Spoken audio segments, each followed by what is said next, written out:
In our State of Growth series is all about growth in the Pikes Peak region, the reality of it locally, and how to manage it moving forward. The El Pomar Foundation hosted a roundtable with local and state leaders tonight to talk about everything from housing shortages to job creation, job retention. News 5's Natalie Chuck was there. She's in studio with what experts say we should expect in the coming years. Natalie? Rob, tonight's keynote speaker was the state demographer whose job it is to track growth in Colorado. She says El Paso County is one of the fastest growing counties in the state. And with that comes a responsibility to look at all sectors when it comes to finding solutions to problems that come with growth and prosperity when they're present. A job is a person, and a housing unit is where that job sleeps at night.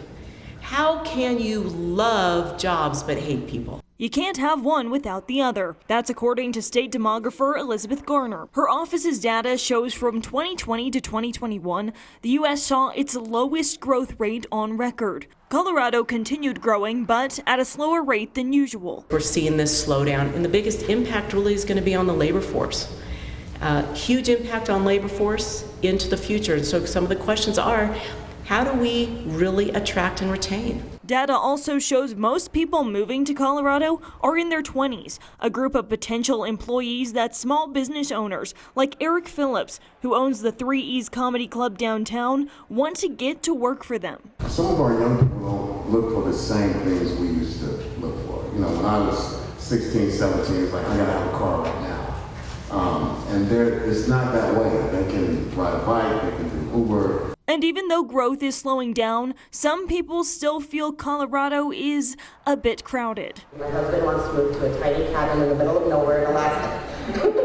It's like, get me out of the city. But Garner says growth is not the problem. We actually grew this last decade a little slower than what we were projecting. But why did we feel so bad? Was it because maybe we haven't kept up with transportation and infrastructure?